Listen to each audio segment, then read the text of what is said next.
And welcome back to Game 2 of Kingzone Dragon X versus Royal Never Give Up. Those of you who might feel the itch to compete with your own pre-made team, well, the time to put up or shut up is approaching as Clash is on the horizon.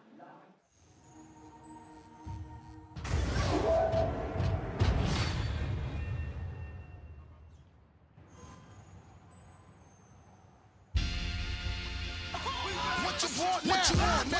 What you want now? What you want now? What you want now? What you want now? What you want? No, that fool. They wanna act stupid. That fool. When I cock that tone, run your damn Jones. Randomly, you up in your own. Come on! Think lopsided, bust they cross-sided in the subways. They rob trains running alongside it. Nice! We don't play for that shit. And if you want to shit, I got you. So keep acting like you don't know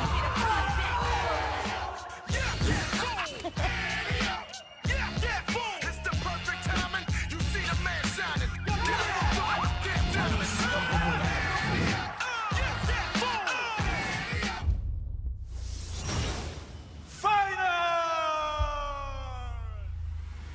Don't feed. Go!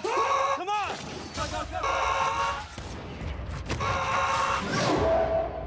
Nautilus! Victory!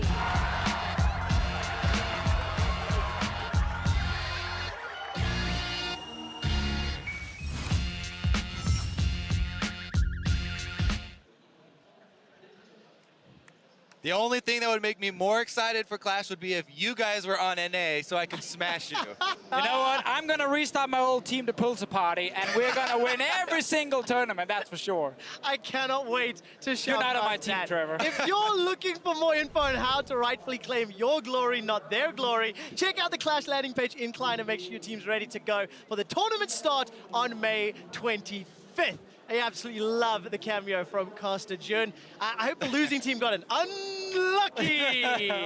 Let's turn our attention back to the MSI finals. It is game 2. There are no player substitutions. Kingzone have selected red side, so we basically go GG Re.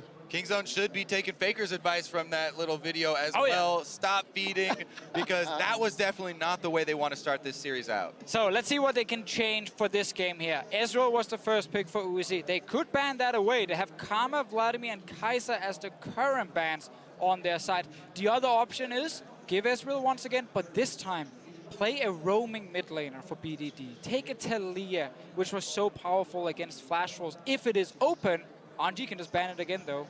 Yeah, Kingzone were never able to get their 1-3-1 going, never able to get their pressure started. So it's going to have to change very early on in the setup. Well, we are going to be jumping into the draft momentarily, and straight out the gate, gentlemen, there are no changes yet. Camille, Taliyah, Karma, Vladimir, the same 4 bans. Then it's Rakan and Kai'Sa to follow. But also see if they want to just trade Ezreal for Kai'Sa, something the Flash Wolves did yesterday. Now the problem is, of course, Kai'Sa can still lose the laning phase if it is against an Ezreal, but it is an option if you want to build a very strong late game teamfight comp for Kingzone. And of course, Kingzone, since they chose red, are still putting a very high value on the counter pick. Ezreal is going to be taken away this time, though. Thus far, 100% the same until Varus lock in. So that is a significant change away.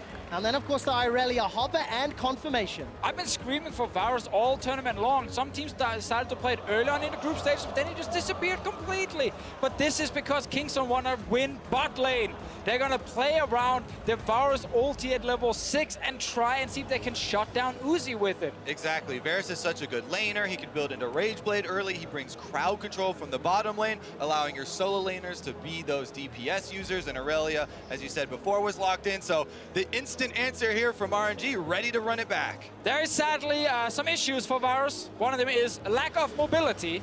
On the other side, there's an Ornn again and a Skarner, so it's going to be tough for Prey to move around. Well, that's why he's picking the Summoner spell Tahm Kench. Is going to be confirmed in Phase 1. For the 9th time in 16 games, Let Me will play Ornn once more. We're now jumping into phase 2, and we're turning our attention to what mid laner Xiaohu wants to run. It's interesting because, yeah, they want to have the Devourer for later for Varus to save him, but that means you're going to have Tahm Kench in lane as well. And RNG could very well go for another range support matchup. That's why Kingzone are starting to ban them out. Yeah, and another small thing about the Janna ban is if you're gonna draft another split pusher for Khan, you end up having a lot of bruisers, and Janna can again disengage when the fight starts and they dash into her. If you remove her here, it might be easier for you to reach Uzi in the back line, but there should be other supports available for Ming to grab. Yep, definitely still multiple ones. Karma, as you said, banned. Morgana is an option for them as well. Black Shield would definitely make it a little bit more mobile. Could also see Lulu if they want to go all in on sticking to range supports on their side. Otherwise, you can just go Braum. Like, no one is going to kill you for that.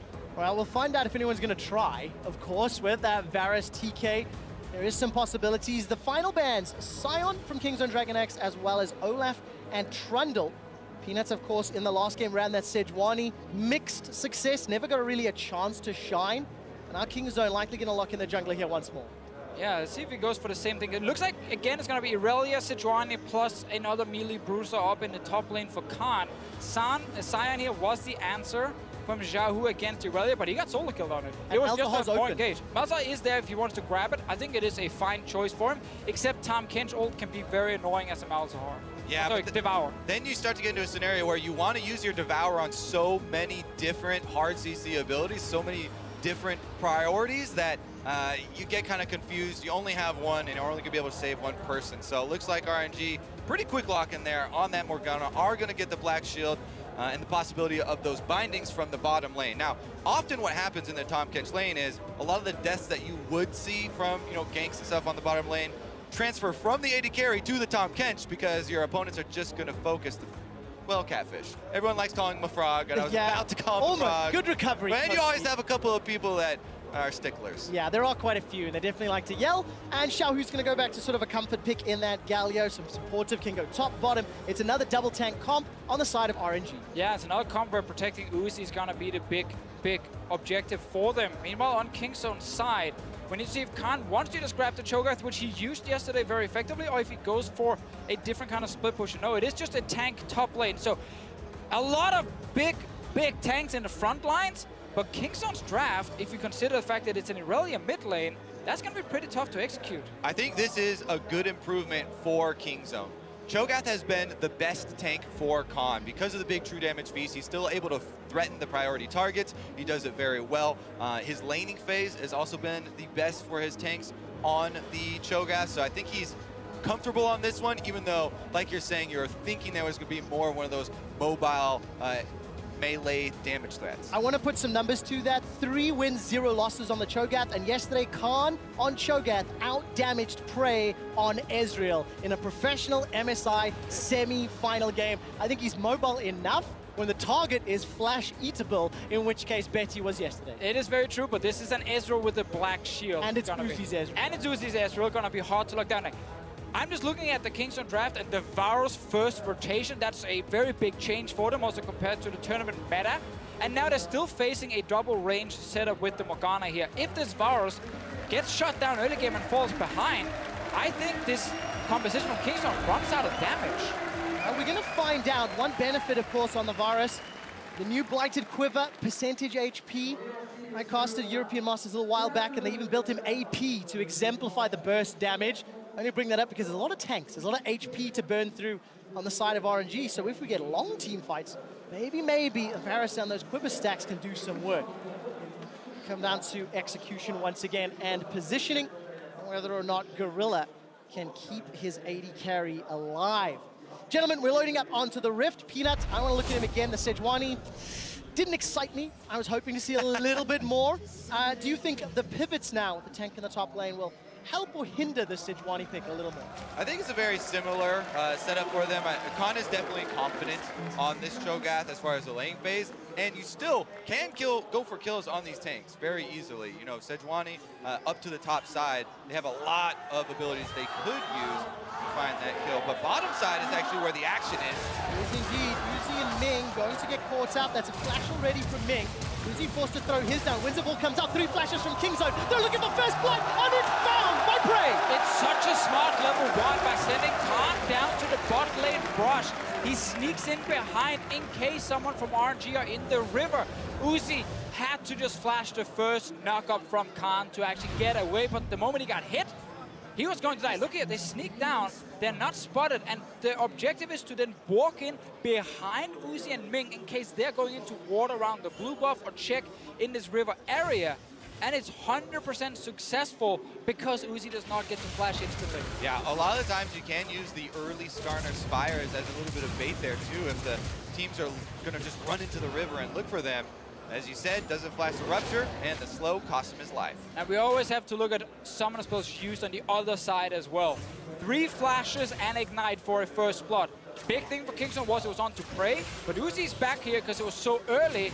There's not going to be a massive difference between them. Well, Prey spent the money already, got himself a pair of boots. They're going to help dodging those bindings. Playing a little bit more mobile in this lane. Uzi got himself those minion dematerializers to help keep that wave pushed and keep that forward percentage up that we talked about in the previous game. And now we settle into this laning phase. Those summoners bulking down. It is a potential opportunity if the lanes play a little too far forward, a little too eager. Yeah, we talked about the top lane a little bit, trying to set it up there, and that's where both the junglers are going to end their routes. So it's definitely possible if they want to punish Khan's lack of flash here on the Cho'Gath. You have no mobility, can't really get out yourself, and it looks like Karsa is here first. Oh man, level 3 on Karsa. He's got that fracture available. Like Crystal Slashes, this should just be a matter of time. Khan gets run down. Who will pick up the Venom times out. It's now going to be, in fact, on Karsa. Let me backs away. And the last hit will go to Karsa. Reply kill Orangey. And that's the problem when you use the flashes level 1, but this was too easy for Karsa. There was no early vision being placed for Khan, and then he just gets ganked. Could he teleport back in and have Peanut punished though? Oh, Peanut maybe. now on the Sejuani, double buffs is ready.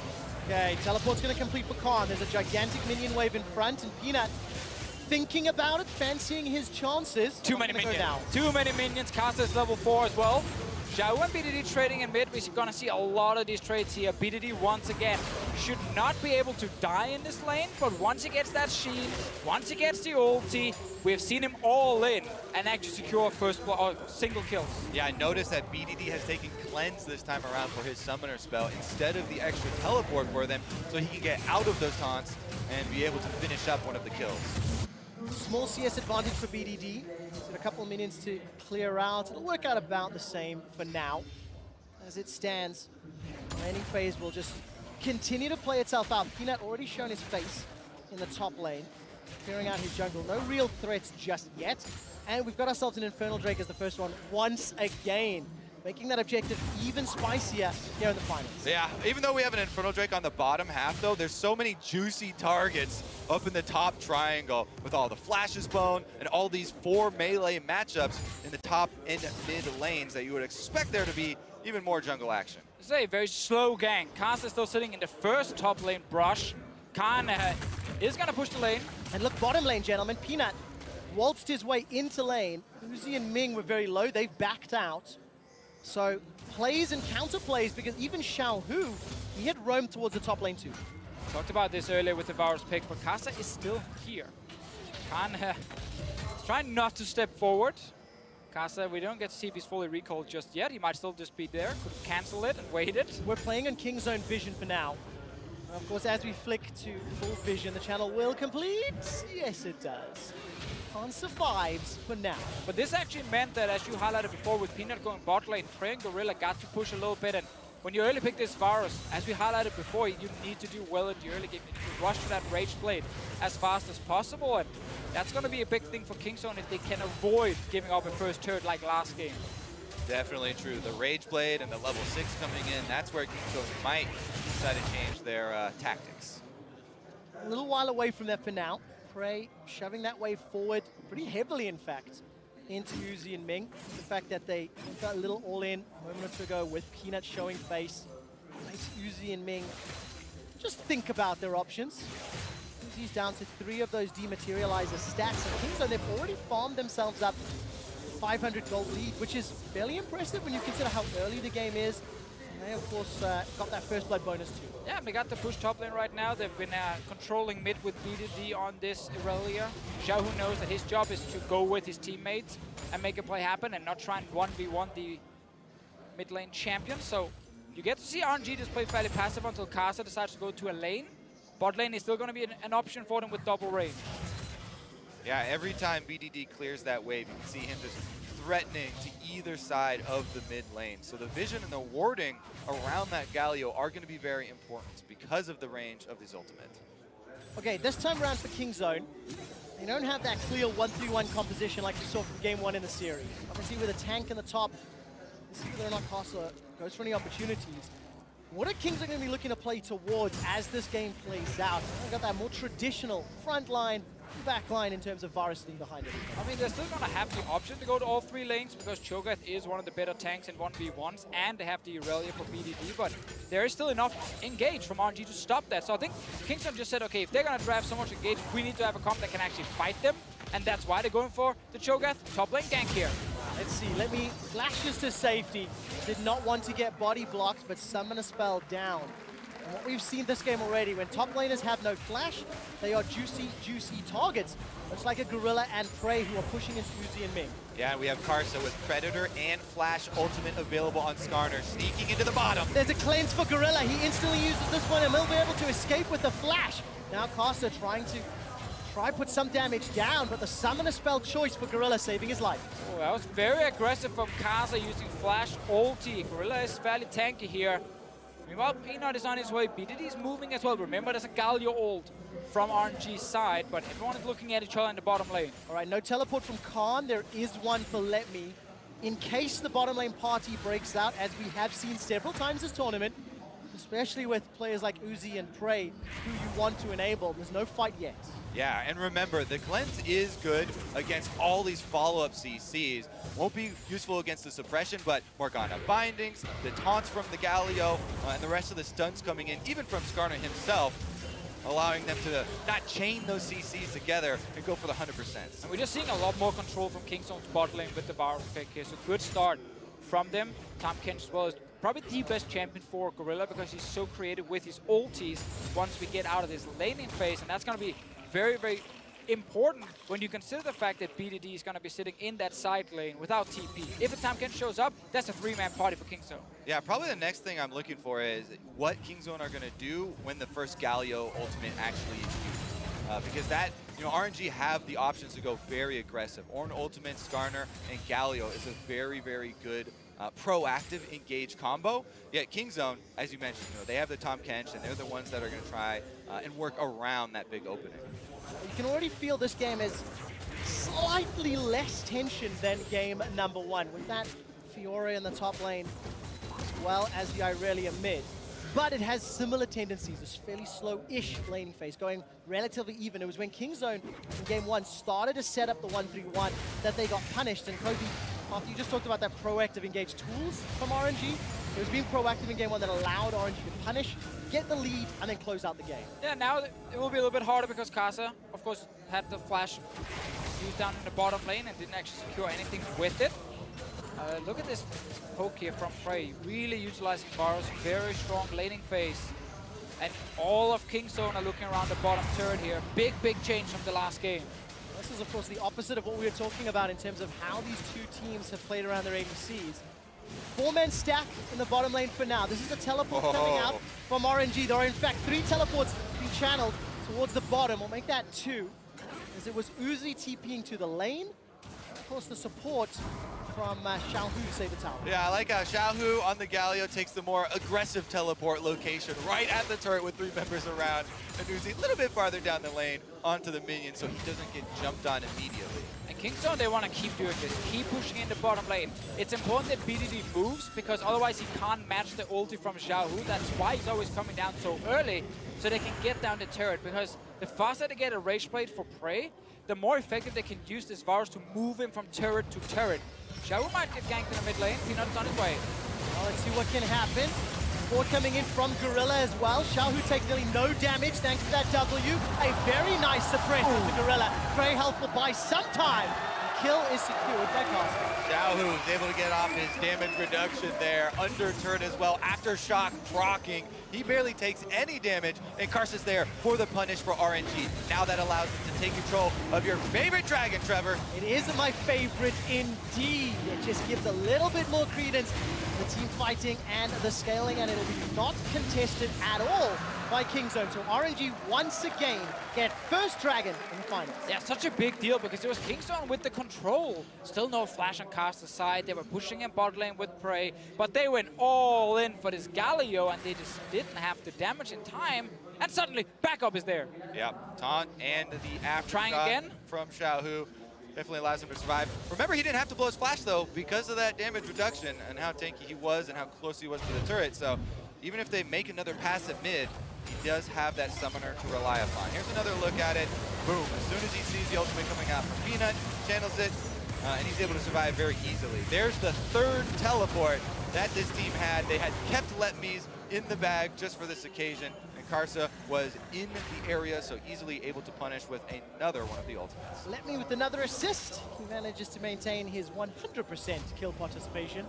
Available for both of them, gentlemen, in case you were doubting that. And first item spikes now starting to come in. Rage Blade is secured by Prey.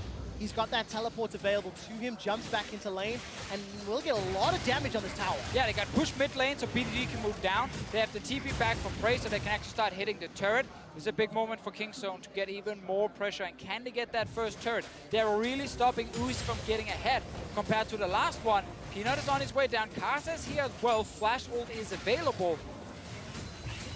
Not going to use it yet. All right, the True Shot Barrage saving some time. Look at Peanut, look at the movements here from BDD. This is a pressure play for the tower, and Karsa's now found Peanut. BDD throws the stun over the wall. This will delay Karsa getting in range. Look at the tower damage, down to 10%. Essence Flux will find a target, but there's no follow-up yet. Kingzone don't want to tower dive. Yeah, and BDD walks halfway down here on the Galio, so they don't actually get a mid-wave push either during that roam from BDD. Or Xiaohu walked down, so Yeah. they didn't get the push from BDD, and Kingzone aren't really punished yet. They got, what, 5 more autos off on that turret, so very valuable. They'll keep doing it until they actually get punished by RNG. Eventually, Kingzone will just get the turret unless a big fight breaks out first, which is why Karsa is still around. Letme's TP is on cooldown from that last mid lane fight. Khans will be ready before that, and both teams are looking towards the spot lane turret. Let's see what they can do. As it stands, RNG fending off the pressure, dealing with this Rage Blade Varus user as best they can. CS numbers are as even as they are going to be, and BDD's getting close to Trinity Force, has just picked it up in fact. So it's another one of those spikes, another one of those boosts that gives Kingzone more confidence and capabilities when they pressure. It adds a tremendous amount of damage here to the combinations that Aurelia can pull off on the bottom side. And with Uzi and Ming constantly under pressure down here, Kingzone will probably keep up the similar strategy. Uzi's trying to get the push for himself.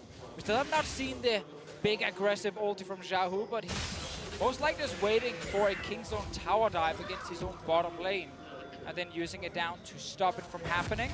We know Uzi's mid game is going to be great, and RNG's team fighting comp is fantastic, just like last game. Well, let's talk about RNG a little bit more. Game 1, I was excited about how they managed the 1-3-1 threat, how they, dealt with it. They found an opportunity to engage and punish Kingzone. Maybe Kingzone making some mistakes. What does it make you think when you think about RNG, when we've looked at how they won their semifinal? They fell behind and they won through late game team fighting, etc. Makes me think you don't get to make that many mistakes, Trevor, before you don't have enough map to work with. Last game it was critical. Peanut went for that invade, he died all by himself, and that was a snowball that started to let RNG gain map control against the team that is supposed to play off of map. Yeah, it showed us and it showed Kingzone that if you give a bunch of engaged champions to RNG and you try and split the map, they will attack you and they will fight you. So that's why we have the tank instead for Khan. That's why they have more teamfight focus.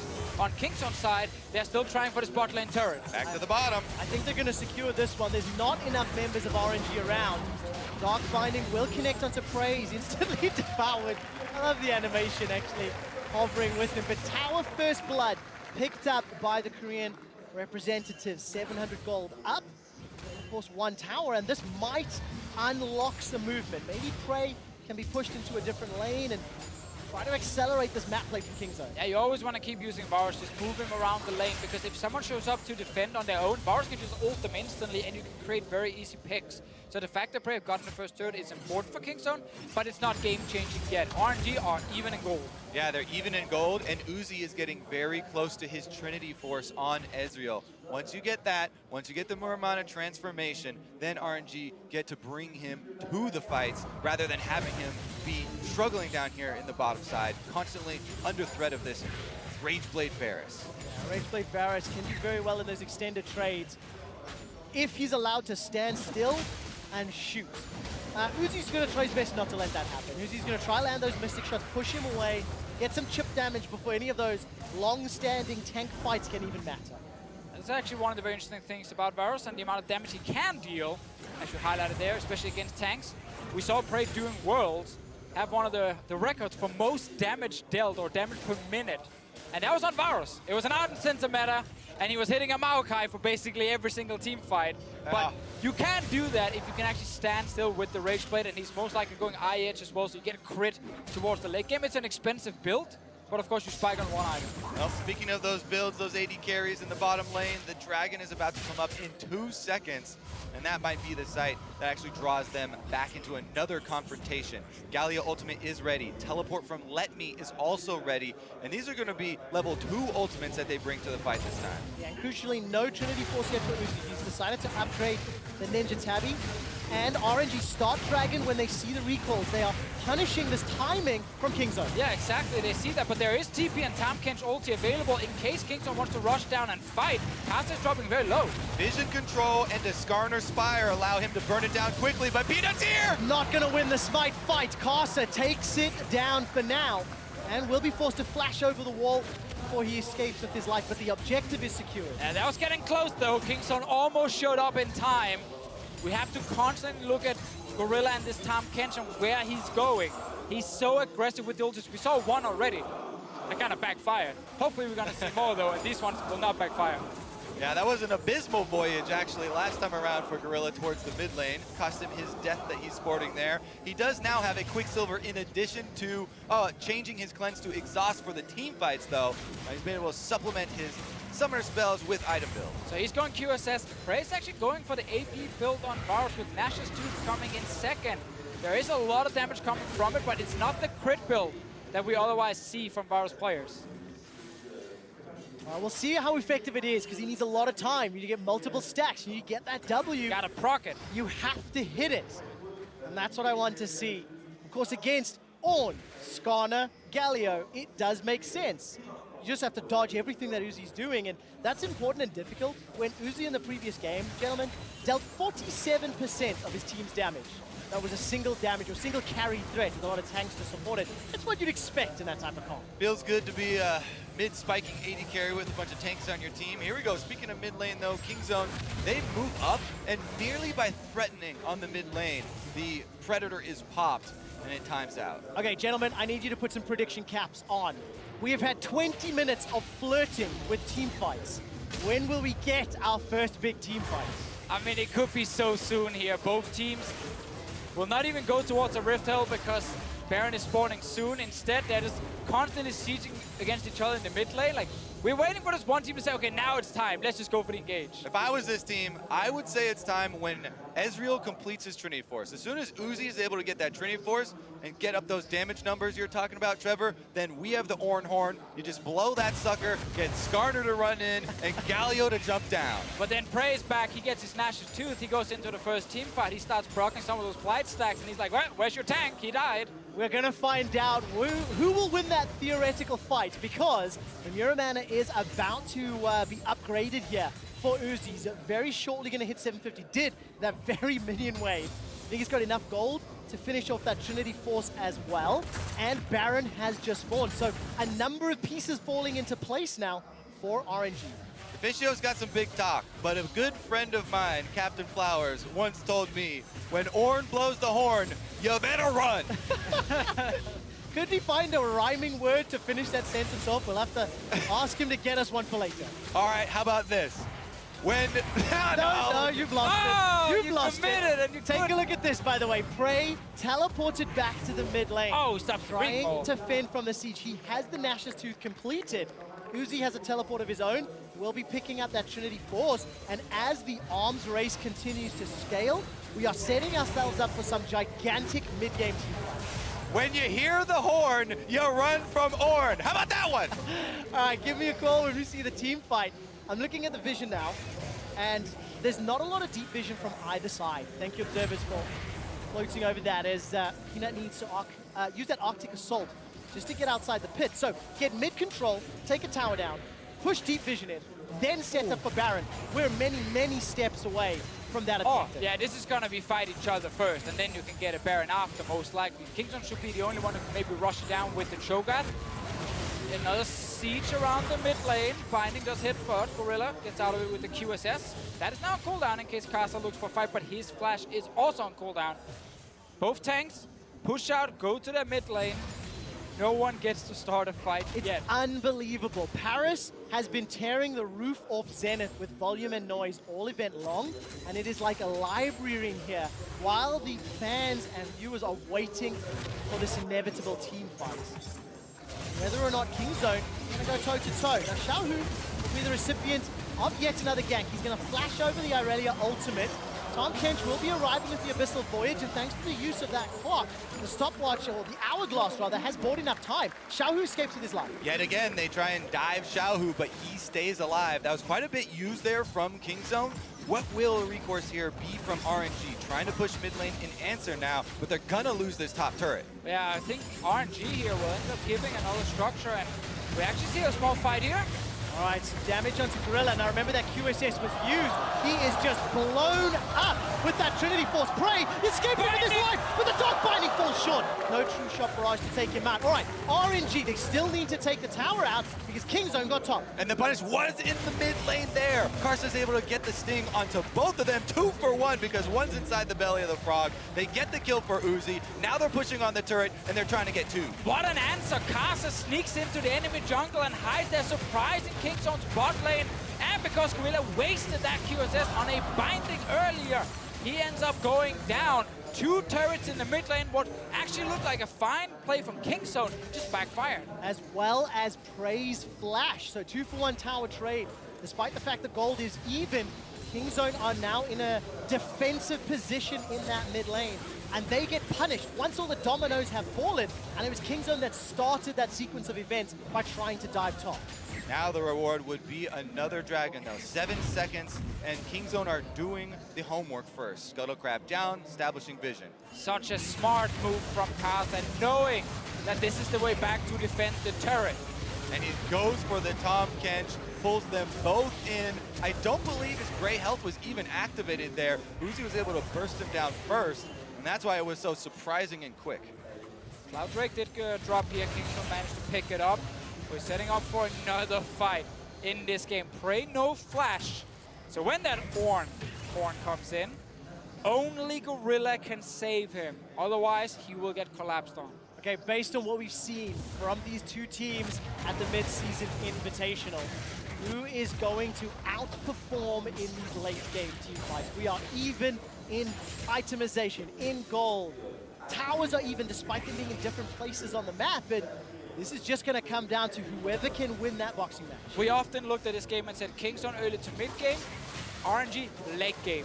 Based on the tournament, we've seen RNG perform better in 5-on-5 team fights. Kingzone has actually lost some of the games where they were looking to win and they were ahead, and then they got out team fought. Here's TP coming in. Wow, when you hear the horn, you better run from on. Kingzone are getting crushed. Uzi gets another. The Taunt picks up the kill. 2 more for RNG. And it starts with losing the flash for Prey. Gorilla went down earlier. Prey walks into the river here, also walks into the jungle, and suddenly RNG just start a fight. Exactly the fight we laid out for them, and they're gonna drive this one home. Inhibitor gonna be destroyed. How much more can RNG take? They've already opened up the base at 25 minutes, and BDD's doing what he can to push in the top lane. Chips away 60, 70% of that tower. before he backs away, but the game is blown wide open by RNG. Second game in a row here where Let Me gets his Ornn and he's landing big ultis on it. It's such a power pick for RNG because they just want to keep forcing these long-range engages. Prey on the Varus. He got his bot lane turret down, but he's not that far ahead of Uzi. And you see here, without a flash, there is nothing he can do. He's stuck also in a very small corridor. They're all sitting in the bush, and they have no idea they're sitting on a ward until the teleport starts channeling in front of their eyes. At that point, every man for himself, they scramble, but they can't get out. And for the first time this game, a team has opened up a lead. RNG, 2,000 gold up. Supers in the mid lane. They have vision to set up if they want to go for this Baron. And importantly, 3 item spikes being picked up for the carries. You can see that Archangel Staff for Uzi working towards the Seraphs. And that Ornn ulti is ready again. Prey's flash is not.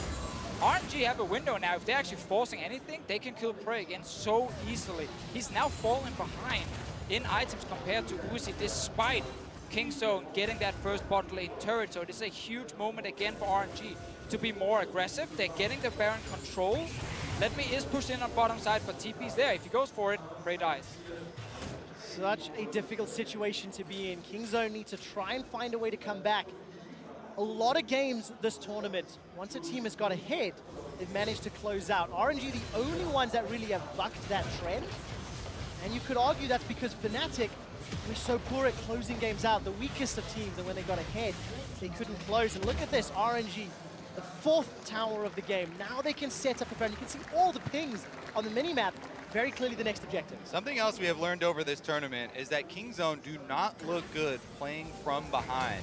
After that last team fight, it's gonna have to be a different story for them because so far they have not been able to come back very well. RNG have now taken control of the jungle. They're forcing all of Kingzone back to defend. Khan is here. Bot lane is slow pushing for RNG, but it's gonna take a while before it's gonna do anything. So it's all a play around this jungle and a fight for vision. All right, my eyes are on Khan. Yesterday, the game-defining match against Flash Wolves. Khan found Flash Wolves AD carry Betty twice with a Flash Rupture Feast combo. Just sealed the deal and sent them to the finals. Now it'll be much more difficult against a Black Shield Ezreal. However, Khan is the man that is now being jumped on. Slightly defensive posture, RNG backing away inside the jungle. We have a 5-on-5.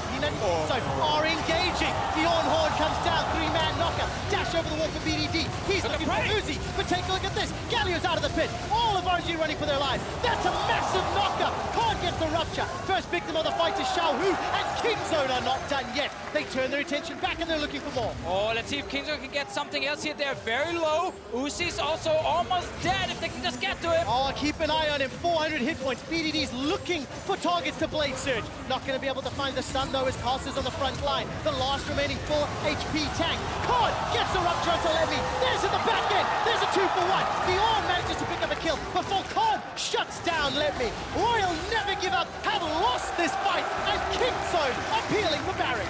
Prey and the rest of Kingzone now turning towards the Baron. Warbox heals up Khan, and they've started it up. Oh, let's see what the TPs here. Xiaohu, it's still on cooldown despite it being alive soon. It's only Ming here to try and defend. Can he snipe Gorilla? Not going to find it with the Dark Binding missing. Black Shield will interrupt that Tongue Lash for now. Baron is going so slowly with only Khan and Prey. Xiaohu cannot join this fight. Death Knights are too long. Baron secured by the LCK. That was the most important fight of this game. Kingzone, they started in their own jungle, but there were so many members getting knocked up by the Ornn. The one important guy though who didn't get interrupted was Prey, who just sat there and auto-attacked over the wall. Exactly. In the AD Carries tournament, Prey stands strong. They needed to look better when playing from behind, and they did just that in their jungle, in this team fight. They've made their adjustments in Champion Select, grabbing the Cho'Gath for that big rupture. Khan was able to utilize it very well and give Prey some space. Okay, so the first engage here from the Ornn will hit everyone, also Prey, but right after that, Kasa walks in and doesn't actually get onto the Varus. Look at this engage here from Kingzone. It's just all the tanks in the front with BDD trying to deal damage. Massive massive one ult from Letme. No one can interrupt it here. And now it feels like RNG can win this fight, but they can't get back down to Prey. Kai'Sa is not fully committing. Also, I have to say, BDD on Aurelia. Immaculate use of the Blade Surge resets. He jumps over the wall, baits the Galio ultimate, and instantly Blade Surge is back over. That leaves 3 members of RNG on the wrong side. They can't contribute to the fight, allowing Kingzone to take over. That was just such a cool and intricate little exchange of events. Yeah, and it leads to the Baron, it leads to the Dragon while we were in the replay, and Kingzone are now in control of the game. They've got their inhibitor back in the middle lane, and they will take their 3rd tower of the game as well. Now it gets really hard for RNG to find a good flank. They'll have to just use the on ult and a flash engage from Kai'Sa to set something up here. Xiaohu's been unable to really use his ulti very effectively in this game because it's been so slow in the first 20 minutes. And then this big team fight we just saw here went in favor of Kingzone. Yeah, it's so hard when you are the slow-moving Goliath that is Galio. You just use your ultimate, there's a huge channel time. Trying to chase it around an Aurelia is not going to be effective. They have to focus on Prey. But then you've got Gorilla and Devour to worry about, so it becomes difficult here for RNG. Meanwhile, Kingzone, after winning that fight, they take so much off of the field. Huge Baron power play. Insane. And look at their win-loss from picking up the first Baron. 8-0 here at MSI. Still a minute to go. And of course, Kingzone, they were in a deficit before that fight broke out. You can see Prey just completes the rapid fire cannon as well, so he's going to be able to get some of those early shots down and play from behind. Kingzone aren't done yet. Yeah, that's why that fight was so important. Had they lost, that would have been an RNG Baron and probably the game. 2-0 up suddenly. Kingzone can still try and win this game and make it 1-for-1, and then that sets up what could be one of the best of 5 finals we've ever seen. 2 teams just fighting against each other left and right, and both teams able to win late game team fights. Oh, I certainly hope so, Deficio. This meta and this tournament has been so exciting all the way through. Kingzone are on the verge of evening out the series in this best of 5. Now they've got to break open the base first.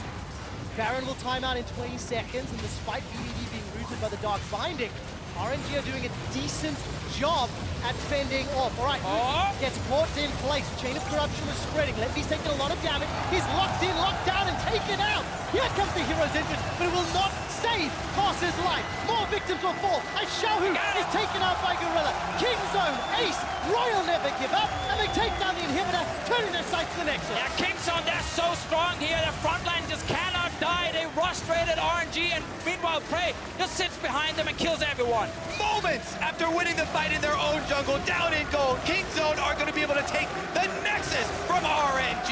Kingzone melts through Royal never give up, and even the series 1-1. And this all started in the jungle with that huge 5-on-5 engage where all of RNG are stuck on the other side of a wall, and BDD dances around. Big D Daddy able to pull off the big play when they needed it. And manages to make it count. Every single one of our analysts said that this game was going to go the distance, was going to go to 5 games. And I'm not going to lie, there were moments around the 20 to 25 minute mark where I thought RNG had this. I thought they're just going to clean these team fights up, and Kingzone just shut me the hell up in their own jungle. There's always room for outplay, and that's why people were so excited for this event. We've had Yasuo's being picked, now we've got Aurelia being picked. Champions with this mobility, with the options for outplay, make for exciting turnarounds like that. I have a question for you. Do Irelia and Ornn become problems or not? Do you think about it? Is BDD's Irelia scary enough to ban? My instinct is yes. Ooh, I don't know. I think you can leave both open. We just saw this game here, back and forth. RNG will look at that last fight in the jungle and say, oh, we could easily have won that. And then it would have been a completely different story. GG Re again, blue side, red side. We'll find out later to hear more on how Kingzone tied up the series. They send it back to the State Farm analyst desk. Thank you very much. Quick shot. You said you thought at 25 minutes that RNG had it. It was just a matter of the next team fight to close out the game. I'm sure 99% of the world's population thought the same thing. And then Kingzone strike back. They say they got something to say about making this a full 5-game series, even it up at 1-1. I feel like there are 2 facets to this, although the game started very bloody very early on, and it was, again, another great level 1 play. And throughout this tournament, RNG have not moved or changed up their level 1 strategy. They always go for the fan, and they always get screwed over. And Kingzone changed their plan when it came to the draft. They went for the Varus. They obviously were showing, like Fisher mentioned, they want to play bot side. Playing bot side started at level 1 as Uzi just didn't respect the potential collapse. And we thought maybe that the fact that they lost their summoners there as well as gave up first blood so Varus could build the boots and get lane priority might be enough to just swing the game in Kingzone's favor, thinking they're going to lose first turret. It's not going to be the same type of game, but that's actually not what decided it. It was surprising that RNG recovered and actually got in an advantageous position. Right, let's take a look at how RNG gained some advantages through the mid game. It was all about intelligent play, knowing when to cede advantages and where they could take some of their own. Yeah, probably the best plays that Xiaohu has made all series so far is that he's able to disengage from all of the pressure that Kingzone put into the top side. Meanwhile, RNG are prepping the mid-wave play. And Xiaohu had just finished the Zonias here. The full disengage could happen. Karsa ahead of the play. This is why he plays over next to the pathing. They collapse around the mid lane, and they realize very quickly they can trade up because they got the kills, and Kingzone did not. Yeah, and this is one of the things that makes this series so interesting is RNG's ability to actually match Kingzone on the map. No other team was able to do this to the level that Kingzone... All year. Yeah, all year. And RNG did it right there. They got 2 turrets, they got multiple kills off that play, and they took what looked like a commanding lead in the game. All right, but that brings us to the fight that strikes back for Kingzone in their own jungle. As Kobe said, there's always room for outplay, and that's exactly what they do. And I know there's going to be 2 different lanes here, so I'm going to try to beat Papa Smithy to the punch. I feel like RNG, they go backstage, they look at this like, we misplayed this team fight horribly, we were stuck on this one side of the wall. Karsa's basically non-existent here because he's confused. Do I commit? Do I not commit? But at this exact moment, when the Owen ultimate hits 5, you think the game's over. GG, based on what you were thinking. But BDD going over the wall, drawing out the Galio ultimate coming in, wins the fight. And imagine if that Galio ultimate was on Let Me in the middle of the team.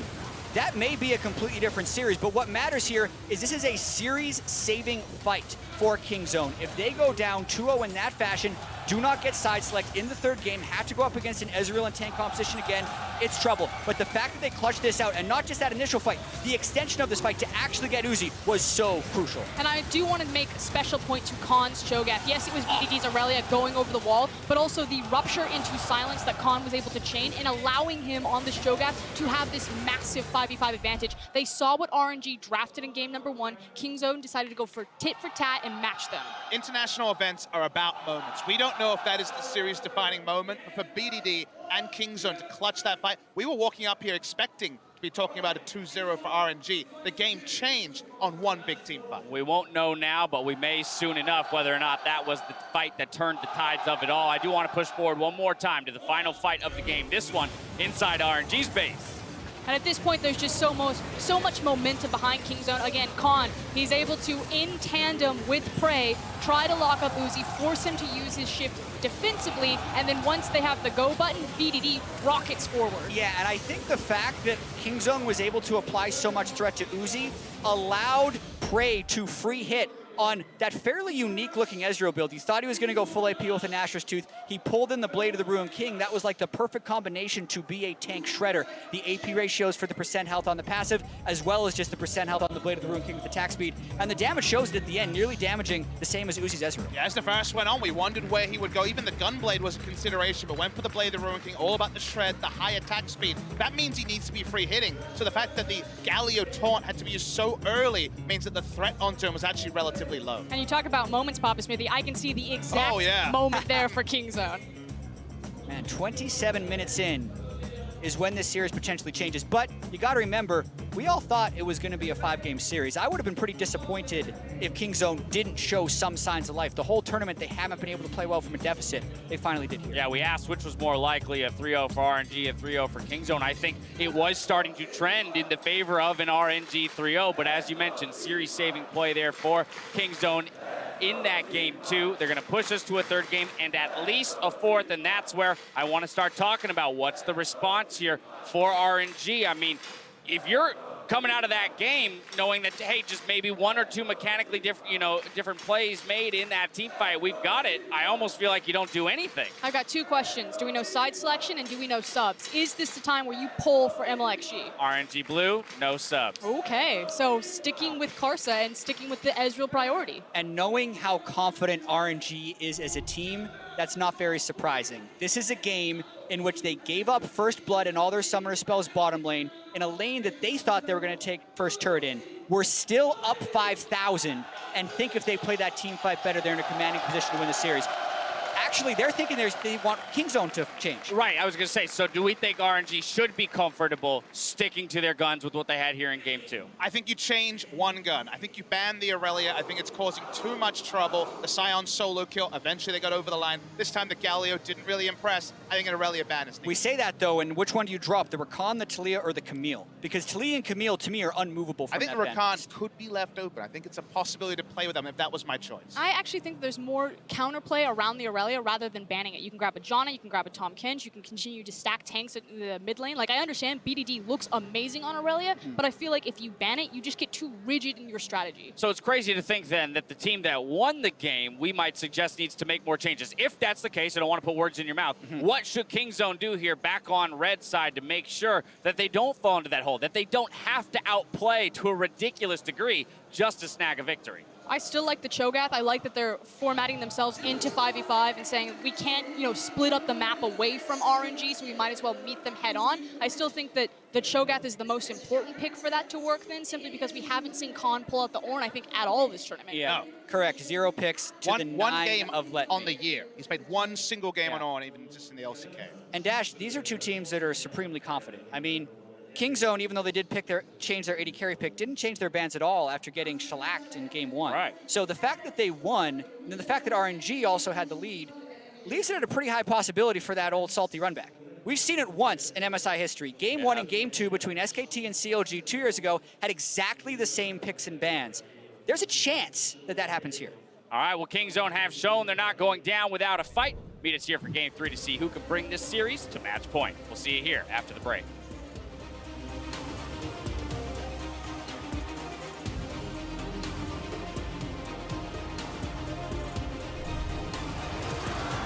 Ming going to get caught out. That's a flash already from Ming. Uzi forced to throw his down. Winterval comes out. 3 flashes from Kingzone. They're looking for first blood, and it's found by Prey. Wow, when you hear the horn, you better run from on.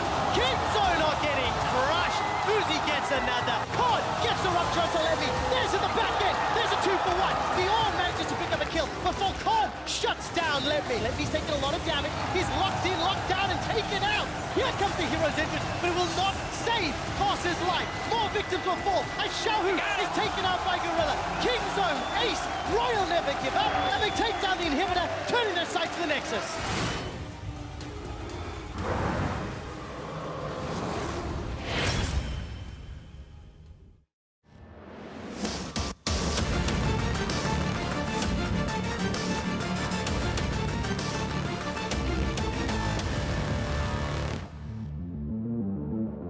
Predator, proud partner and official monitor provider